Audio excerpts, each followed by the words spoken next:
Hey, Texas Values friends. Jonathan Sines here, president and attorney for Texas Values. I'm here at Day 2 SoConCon, Social Conservative Conference, put on by our good friends, Family Policy Alliance. We're in Indianapolis, Indiana, but don't worry. I know there's a special session in Texas. The rest of my team is there. I'm the only one that's the outlier, but it gives me an opportunity to talk to some incredible people that are a part of the work that we do. Some from the national and federal level, some from the state level. You know, Texas Values is the Family Policy Council for the state of Texas, and that is under the umbrella of Family Policy Alliance. And so we're networking with those groups here, having great interviews, conferences, talks on all the issues we care about that relate to some of the work we're doing at the Texas Special Session, including the Texas Women's Privacy Act, which Governor Abbott has said we need to get passed in the next 30 days, and we're working on that, and a pro-life bill that deals with the chemical abortion pills. But speaking of experts, national leaders, we've got a great speaker for and guest for you today. And it's actually her first time on the Texas Values Report. Sarah Parshall Perry serves as vice president, for Defending Education, formerly with Heritage Foundation, formerly with the Trump administration as well. A lot of common threads and parts there, but certainly been one of the smartest lawyers involved in the work we do from an education perspective and probably other areas as well. We'll get into that in the conversation. So, Sarah, welcome to the Texas Values Report. Thank you so much for having me. I feel like, it's about time I come on because we've been running in the same spheres forever. We have. I just had Roger Severino on. I know that's one of your former colleagues. Yep. We had some great guests on yesterday. I interviewed Tony Perkins yesterday, which was great.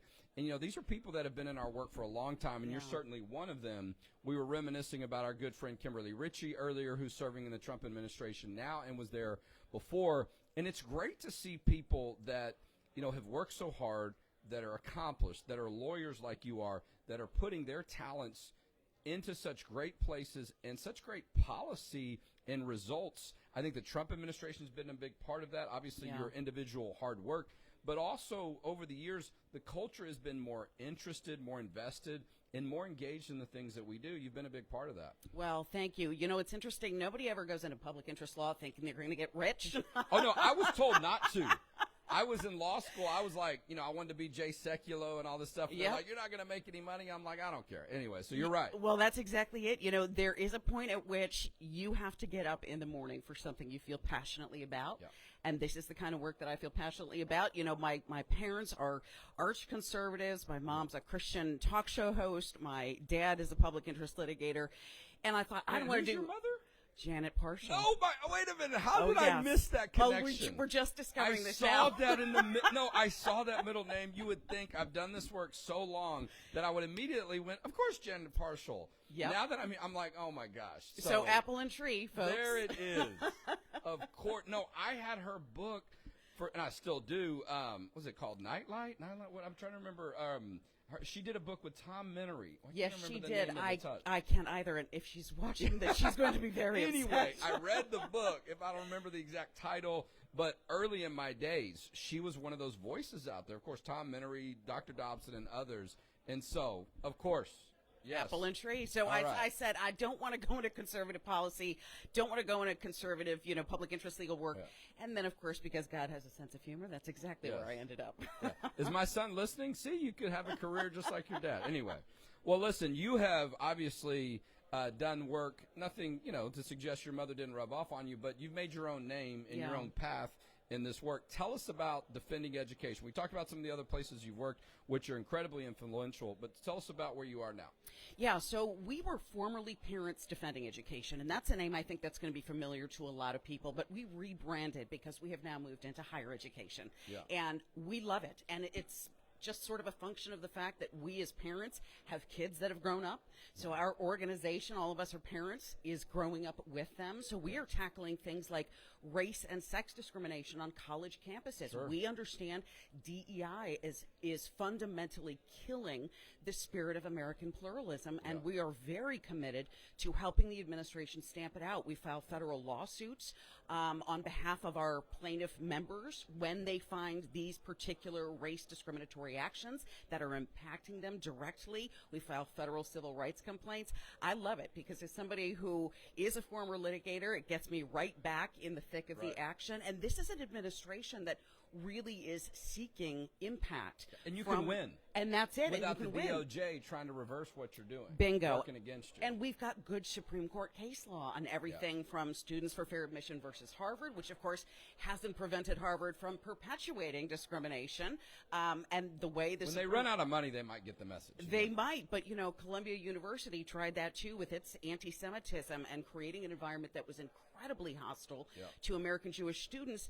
And they just paid up $200 million to the Trump administration. It's a big number. Well, we've worked on those issues at Texas Values and in Texas relating to DEI, also LGBT issues. A lot of this circles back around to what we're seeing in the education environment, not just higher ed, K through 12. We passed a sweeping school choice bill in our state. And I think a lot of that, though, is an indication that parents, students, they've really and people like yourself that have been in these situations and in these areas before have been so frustrated and said, we've got to continue to do something and be a little bit more aggressive, right? It's limiting opportunities. It's keeping good people from getting good work done and advancing their career. I've had really good interactions from my alma mater, University of Texas, which some people might be surprised because they've gotten a little bit more of a liberal reputation, but they really push back against a lot of the anti-Israel debates, and they've gone along with state law to get rid of a lot of DEI, and that's a major university. But I will say a lot of that's been a change in their leadership, but a lot of it is having good policy and law. State and federal level, it has an impact on that. Well, that's exactly it, and it's really sort of a multi-part effort, right? So we've got litigation, and we've got good case law, but we've also got good enforcement efforts, and you're seeing things through the federal agencies like Department of Justice, like Department of Education.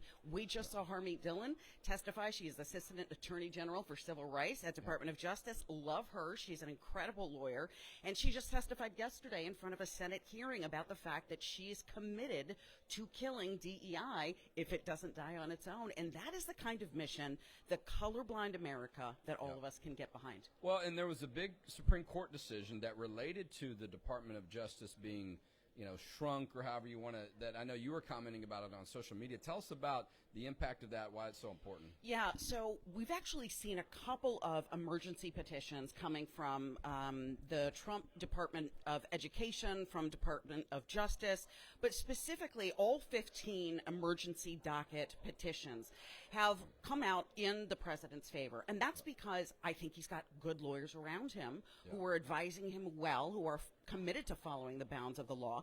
But among many of these determinations, a huge determination was whether or not 1,400 Department of Education employees have to be reinstated. And the Supreme Court said, no, they don't. This is a creation, yes, of statutory law. The Department of Education is a creation of the Department of Education Organization Act. It was created by statute. It can only be undone by statute.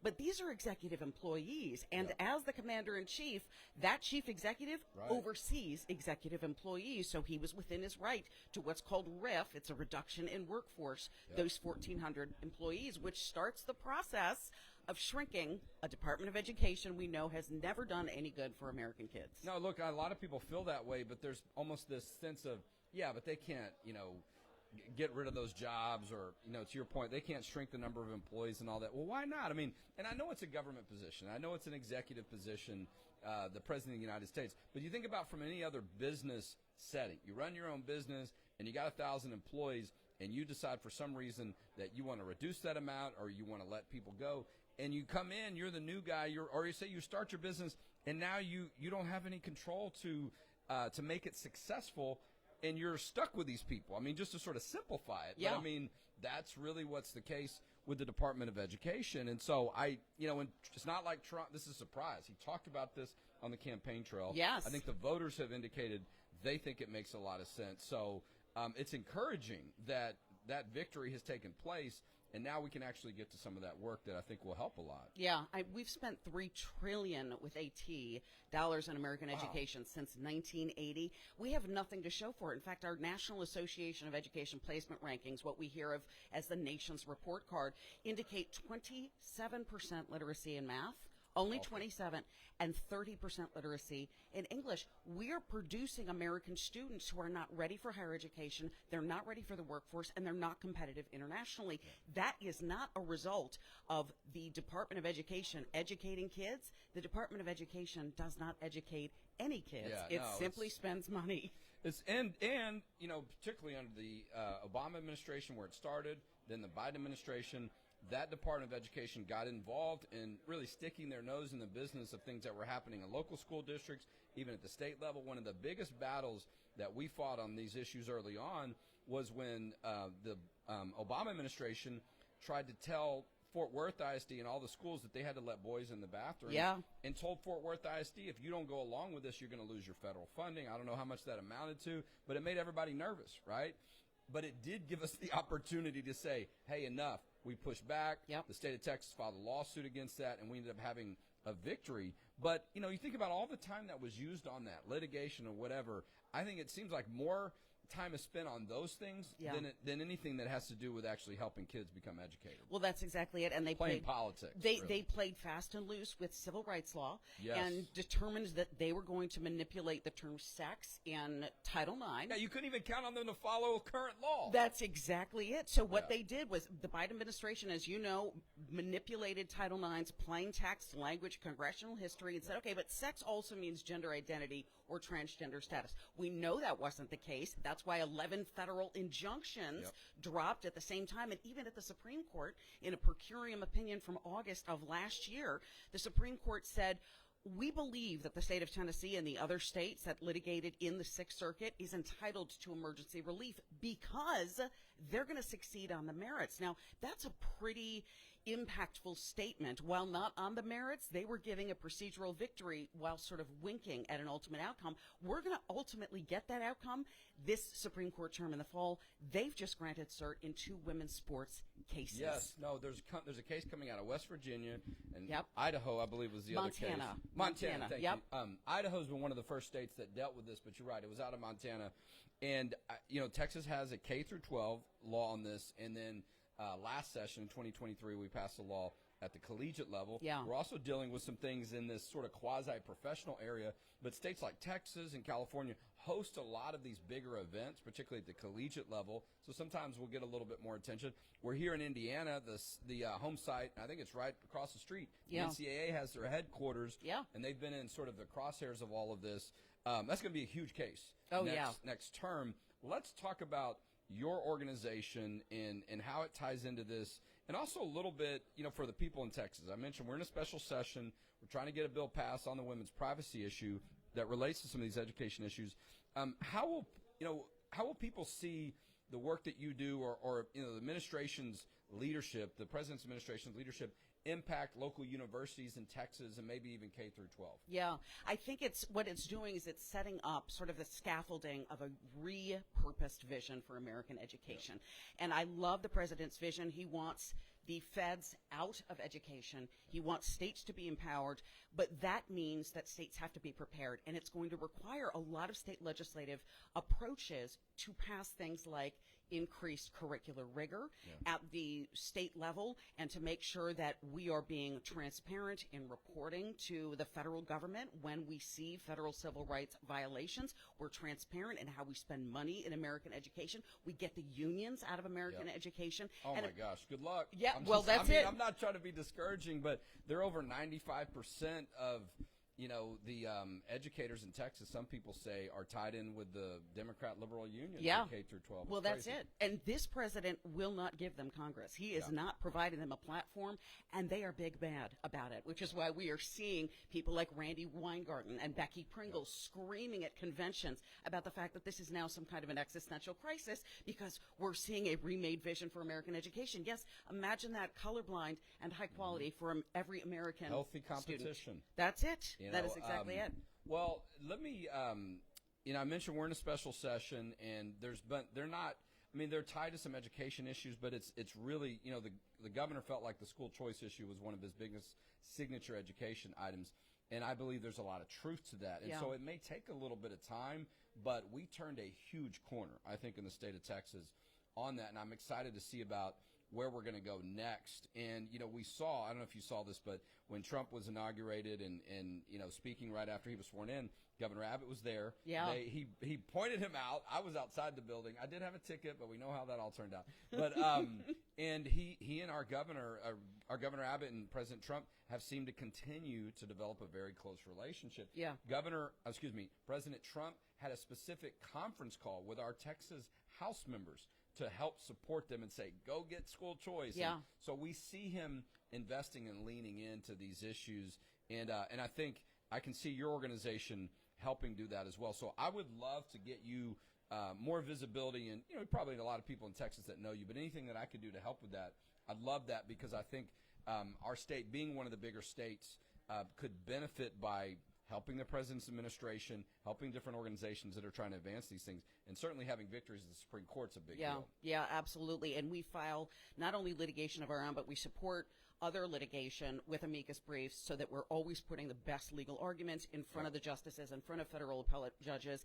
That is something that we are very committed to. And you're right, school choice is a rising tide that floats all boats. Yes. Competition breeds excellence. And the problem is that we've had essentially a monopoly on American education for so long because it was this monolith in Washington, D.C. that everyone thought they needed, but which absolutely did nothing to enhance education. And now we're seeing a lot of states go, wait a minute, I can actually stand in the gap for the kids in my own state, make sure that they're being educated well, make sure that our literacy rates are up. Right now, we're seeing essentially a southern surge in states like Louisiana and Mississippi, where, in fact, more money does not mean better outcomes. Oh, yeah. It means better laws indicate better outcomes. And they've instituted literacy programs, for example, in the state of Mississippi through curricular standards passed in the state legislature that absolutely have a direct impact on the kids' ability to read. Well, we saw this exposed a lot in the school choice arguments and discussion, because the average amount that the state of Texas spends on each student is about $16,000 to $17,000. The average amount of tuition for private school in Texas is $12,000. The private schools are getting it done better. Yes, they for are. less money, and that's why people are saying, then maybe you should let us have the freedom to send our kid where we want. Maybe we can spend this money better. And look, I've had my kids in private school since the beginning. A lot of that is because of our faith beliefs, but I grew up in public schools, and we live around some great public schools. I think, and that includes me, a lot of parents, if they had more faith that their values would be respected and not be run over, and they were getting a really high-level product, many of us would have our kids. It would save me some money, too. We'd have our kids more in public school, and I think that future could come, but this has been a big turning point for Texas. Okay, I want to wrap up and kind of circle back around. If you don't mind, you mentioned your mother. Just for a minute. Sure. You're a wonderful speaker. I'm sure you're a great lawyer with all the things that you've done, but you're obviously a very good communicator. What do you think you've learned from her, from sort of being around and growing up, but seeing some of her work? How's that impact you? Well, we used to do this thing where we would turn an invisible knob off if we didn't want to hear her, because she was the same person on radio that she was when she was parenting us. But I got to tell you, she had a purpose and a vision, and actually founded with my dad a group. You're not going to believe how close our trajectories have actually developed, called People for Basic Education, PBE. I work for an organization that used to be PDE. So that, apple and tree and whatnot. But I think finding something that you are passionate about, and for my mother, it was the cause of education. She ran for school board. She didn't like what she was seeing. She became president of the PTA. She literally got her hands dirty. Little did I know that would inform my own trajectory as I went to ultimately work at the Federal Department of Education under President Trump. So I think loving education because you love your kids, that is something I think we should all be able to get behind. Okay, you want to know what my kids said when they were around me at maybe your age? And this was during COVID, because I was home a lot and I was doing, some interviews and stuff. They're like, "Dad, you talk really loud." That's what they remember from that.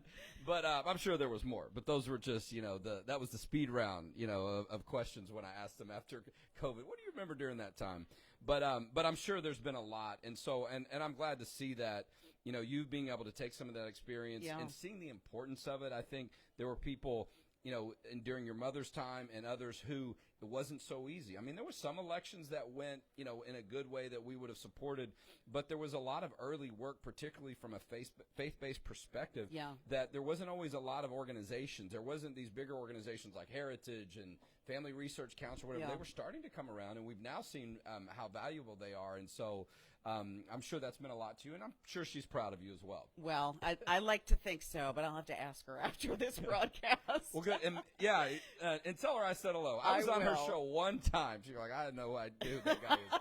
But she did have an impact on me. So, well, what an honor it's been to have Sarah Parshall Perry as a guest today on this special segment of the Texas Values Report. Thanks, Sarah. Thanks.